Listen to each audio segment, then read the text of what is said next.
thankful ko Kalahati na ata, wala akong ginawa. Nagre-reflect ako sa sarili ko anong na gagawin ko. na-experience ko yung pagpo-pro tsaka okay na ako Pero yun ganto. naman, naging okay rin naman yung mental health ko. Gago mahirap talaga pagpo-pro guys. Tapos minsan, Madami kang sobrang time na looking back sa time sobrang ko sa OG draining niya guys, ba? sobrang Madami kang ano, nidi-sacrifice so, Time may mo sa victim family, talaga ako. Parang in denial ako, ganun. like Na need hindi mo ako mag mapaniwala, tinanggi nila ako. 200% focus. Kahit sinabi ko na sa coach ko dati na, i-replace mo na ako. Parang alam mo yung, wala ka ng, wala ka ng matinong, wala ka na sa matinong pag-iisip na sinisisi Yes, mo Coach sila. Bam, lalo na pag nasa ibang Sana bansa ganito ka. mangyari sa kanila. Sana Grabe matalo yun. sila palagi, ganun. Hanggat nagkaroon ako ng closure ko sa sarili ko, peace of mind. Parang peace of mind, kumbaga. So, yun. Yung mga di ko gusto na nangyari kay Scam, alam ko namang may mali si Scam, alam ko rin namang may mali ako. Pero, at sinisisi ko pa rin sarili ko, ba't ganun ako maglaro? Pagka akong sobrang bobo ko talaga sa tournament, yung time na yun, katapos ng top 4, top 3, Totoo. iisip ko pa rin sa sarili ko. Tayo na sobrang, need ko pa ba mag-pro? Tayo na mas madami pang mas magaling sa akin, tapos ako yung kinuha nila sa OG. Yun yung pala, yung state of mind ko nung nagbo-bootcamp kami. May message sa akin. Kiss kayo mga tayo no? Tapos yung Kiss coping pala. mechanism ko, sarcasm, ganun. Malungkot pala si Purs. Stream, Wala mong yung gusto Tonix, kong laro. Tonix. Bobo ka ba? Tiya yun, malamang malungkot to. Tanga-tanga ka din para kang viewer eh. Ay, thank you tol sa 5. Gago ka ata eh. Tapos di ako mapaniwala na di ba, na umapot kami ng last day.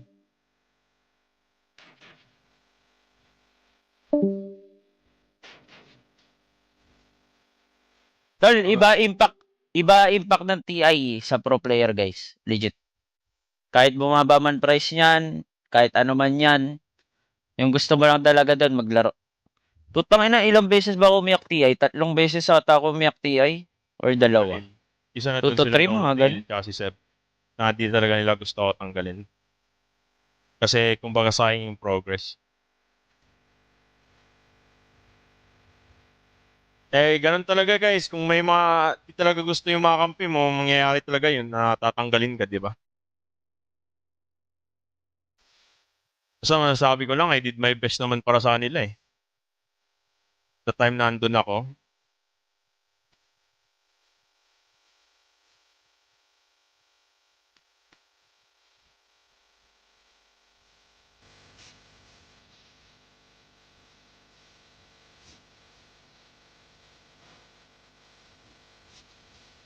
Tapos si Alpon pa nagpupush na wag ako i-replace. Pinaglaban talaga ako ni Alpon. Yung manager namin. Eh, wala na guys. Ganun talaga.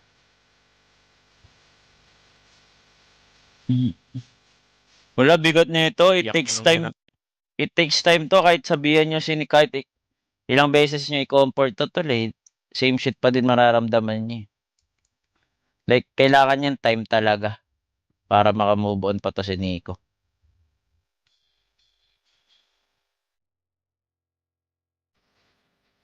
Para mga halong gigil. Wala naman. Dami pang Nakapokus. tournament. Tol, sa tingin nyo ba, yung mga pro player sa Pinas, bilang na lang yung oras niyan. Ano kala nyo, mga bata pa yan? Nakaka-start pa lang 18 years old? Puta kayo na nyo, wala nang bata sa Pinas, tol. Every tournament or time, nagtitik yan na parang bomba ba? Niche player lang pero ikaw nanira. Gago ka pala eh. Hindi ko nang siniraan yung org eh. Ang na yung mga... Yung dahilan pa nga na ba't ako tinanggal, palagi ko ang sinasabi dun na di ako nililigo. Ginagawa ko nang ang joke yung pagtanggal sa akin, tapos ganyan pa rin ko yung mag-isip. Grabe kaya tol. Ayan, tayo kayo kay Nico ko, tol. Minsan wala talaga yung mga utak, mga viewers ko. Yes. Grabe, paano may pinanganak tol, baliktad ulo nyo? Tangina nyo. Tol, every miss opportunity makapag-TI, malaking bagay na yun. Isang taon. Hindi lang isang taon yung ginrind mo, like buong karir mo.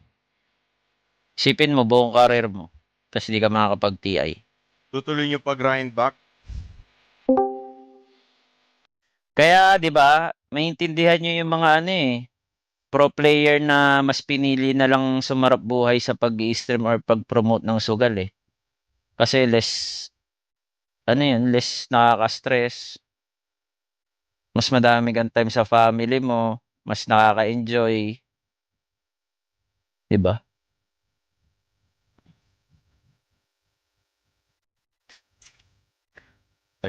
Tamang gatas ka na lang. Ano mga ganun. Kasi yung oras ko talaga dito na preparing sa TI, di talaga ako nakapag-workout. Yung mga routine ko. Mm. Kwento paano nabuo yung grind back.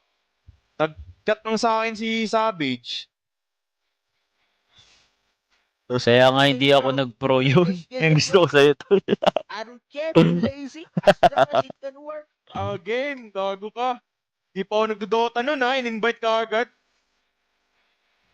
Tapos yung mga unang problema talaga namin, naghahanap talaga ng drafter. Kaya kinuha namin si Tihi. Hindi, tsaka yung ano kasi ng Tapos, TI, di ba, parang yung TI ngayon is, ewan ko, palubog ba siya ng palubog? Or hindi na siya katulad ng dati? Mga ganun. Hindi lang TI lahat ng tournament sa Dota. Parang, di ba, pa-downhill siya eh. Pa-down, yung scaling niya ba, pa-down, pada, nawawala na di hype. So, syempre, di ba, as a Dota pro player, like, yun talaga eh, kaya ka nagdo-Dota dahil sa mga ganong tournaments eh. Tapos makikita mong ganon yung laro, di ba, nakakalungkot.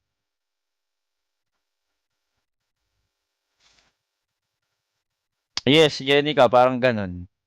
Para kumbaga, makipapa-question ka na eh sa sarili mo. Kung pag nagpatuloy ka mag-grind sa Dota, may mapapala ka ba sa buhay mo? Nandun na yung Dota player ngayon eh. Di na siya katulad dati na putang ina, bahala na. Mag-work kung mag-work. Yung ganon. Kasi dati sobrang daming opportunity eh. Pag Dota player ka. Ngayon, tangina, sobrang tight. Like, sobrang tight ng pagiging pro player sa Dota. kami, first runner out sa EWC. Pagkatapos nun, parang napapaisip ako, TTI qualifies mo ba ako? Malapit ko na i-chat si Savage nun na hindi na ako maglalaro. Maghanap na lang sila iba. Pero nag-qualify pa rin kami, top 3 nun sa qualifiers. Kaya ayun. Wala na ako masyadong expectation na mag-qualify and expect ko ng sarili ko na Pero tol, sa OG, like, sa OG, ito pala yung start eh. Iba-iba eh. Kumbaga, kunwari, iba-iba si senaryo, di ba? Kaila Nico, sobrang lungkot nila. Kasi parang natapos na eh. Alam mo yun, yung grind nila. Pero sa mga nag-qualify sa OG, kumbaga ito pa lang yung tinitignan nilang start pa lang eh. Kasi may TI pa, may Riyadh pa. Qualifiers pala yung nilaro nila. Di ba? room for improvement. Mataas pa room for improvement kami. Pero gago, ang lakas nila. Ang lakas ng team nila, legit. Like, grabe yung performance nila ngayong TI qualifiers. Kumpara ng mga nakarun tournaments. Di ba?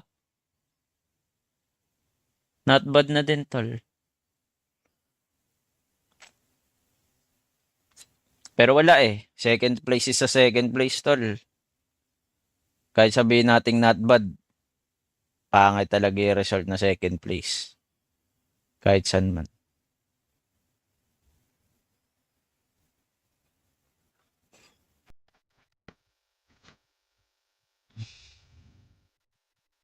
Ang Aegis.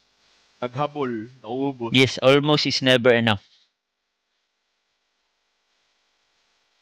So, yung no, kung two teams, no? Kung two teams sila, TI, no? Ang sarap din panoodin ng grindbook eh. Wala kaming mapa. 4 games. Ay, 3 games. Yung demo naman namin. May mapa. Pero OG, putang ina, paldo. Putang ina, ang daming pumaldo ngayon. Thank you. Pasensya na, Nick. Paldo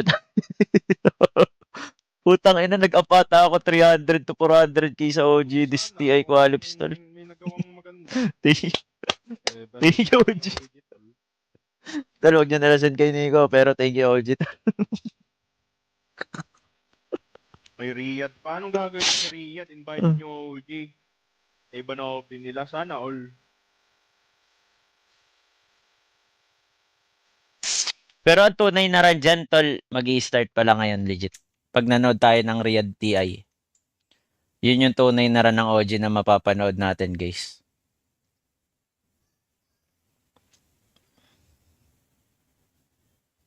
Maniacs, no? Maniacs nga OG ngayon, this TI Qualips. Gago, gaganda na kasi ng ads. Putang ina.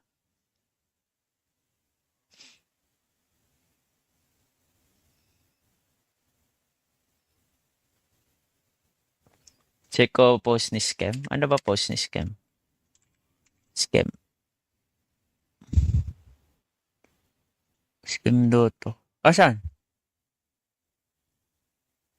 Asan? Main account, Andre yung.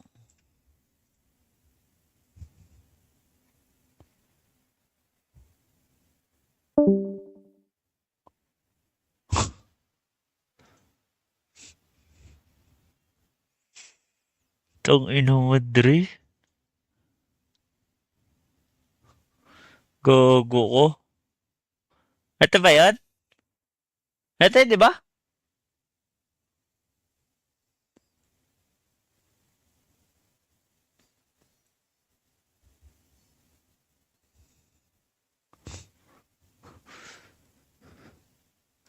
Nag-like lang naman si Kuya Andre tol eh.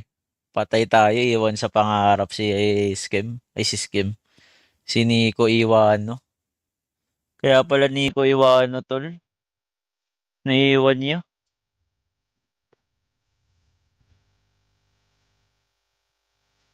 Nico Iwano.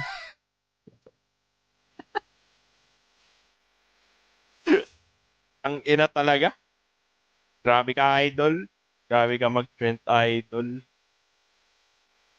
Ang ina nito, pinost mo yung picture.